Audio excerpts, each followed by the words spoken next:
Welcome to online lecture series in organic chemistry, and we are discussing about the metallurgy of copper. In earlier video we have seen the extraction of copper from copper pyrites, and we discussed two steps, that is concentration of ore and roasting of ore, and physicochemical principle involved in roasting. Now after roasting, next step of the metallurgy of copper is smelting. Now the aim of smelting is to remove major impurity of iron as ferrous silicate and to obtain copper sulfide Cu2S called copper matte or white metal in pure state. So this is the main aim of the smelting. Now during smelting, the roasted ore, it is mixed with coke as well as silica, which act as a flux, and the mixture is smelted at about 1573 Kelvin in blast furnace or reverberatory furnace. Now during smelting, various reactions are occurring. The main reaction is at the time of smelting at high temperature, that is in the order of 1573 Kelvin temperature. Whatever cuprous oxide is there, it combines with ferrous sulfide, and there is a formation of copper sulfide, that is copper matte Cu2S plus FeO. This reaction is exothermic. Again, the ferrous sulfide, it also reacts with oxygen at high temperature, that is greater than 1573 Kelvin, and there is a formation of FeO plus SO2. This reaction is also exothermic. So both these reactions are exothermic, and therefore temperature increases, and temperature of furnace, it will be in between 1773 to 1873 Kelvin, and actually for smelting 6 to 24 hours are required. So during this time, temperature of furnace reaches to very high, and at very high temperature these two reactions are occurring, which are exothermic. Then whatever FeO is formed, it combines with SiO2. SiO2, it is a flux. It combines with FeO, that is the Gangue. SiO2 is a acidic flux, FeO is a basic Gangue, and there is a formation of FeSiO3. It is a slag. This reaction is also exothermic. So slag is formed, and if there is a ferric oxide present in the reaction mixture, then it also reacts with coke, and there is a formation of FeO. This FeO, it is further reacts with SiO2, and there is a formation of FeSiO3. So these four reactions are occurring during the smelting. Now here whatever cuprous oxide, it was formed during the roasting, that is in earlier step,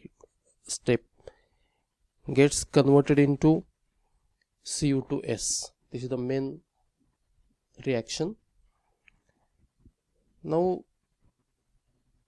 after or at the end of smelting, there is a Cu2S. Mainly the mixture or furnace contains Cu2S, that is the copper matte, and the composition of copper matte is, or the matte consists of 80 to 90% sulfides of copper and iron, and 10 to 20% oxides of other metals, that is to some extent there are impurities. Now the physico-chemical principles involved in the smelting.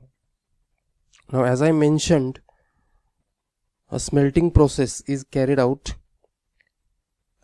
for 6 to 24 hours, and with the temperature of blast furnace, it reaches to around 1873 Kelvin. So at very high temperature, at this very high temperature, that is in the order of 1873 Kelvin, according to this Ellingham diagram, at very high temperature around 1900. So this temperature, it favors the conversion of Cu2 to Cu2s, as well as it also favors the conversion of FES to FeO. So here at high temperature, delta G0 for the formation of cuprous sulfide, it is more negative than the cuprous oxide. You can see the delta G for Cu2s, it is more negative than the Cu2O. For Cu2O, it is little bit minus for example 100, whereas for Cu2s it is approximately minus 220. So at high temperature, very high temperature, the delta G0 for Cu2s, it is more negative than Cu2O, and therefore the conversion of Cu2O to Cu2s, this is favorable reaction. Whereas when we compare the delta G0 values for FES and FeO at high temperature, delta G0 value for FES, it is less negative, whereas for FeO it is more negative, and therefore conversion of FES to FeO, it is more favorable at high temperature. So meaning of this is at higher temperature, copper has a greater affinity to forms greater affinity for sulfur and lower affinity towards oxygen. At the same time, at high temperature, iron possesses less affinity towards sulfur and greater affinity towards oxygen, and therefore when the roasted ore is melted at high temperature, a large part of ferrous sulfide gets converted into oxide, and whatever oxide is formed, iron oxide, it combines with silica, and there is a formation of ferrous silicate, FeSiO3, in the form of slag. So at high temperature, whatever FeO is formed, it reacts with silica, and there is a formation of FeSiO3, that is the slag. Now copper is left behind mainly as a Cu2s, and this forms the matte with the residual FeS. At high temperature, actually there is a mainly Cu2s. Now most important thing is, as FeS continuously it is removed in the form of FeSiO3, because FeS first of all converted into FeO, this FeS, it is converted in the form of FeO, this FeO also converted into FeSiO3. So continuously this FeS, iron sulfide, is removed. So as this is removed, the conversion of Cu2 to Cu2s, it is favorable. So FeS is removed continuously as FeSiO3. The conversion of Cu2 to Cu2s is favorable in the forward direction. This is also most important thing.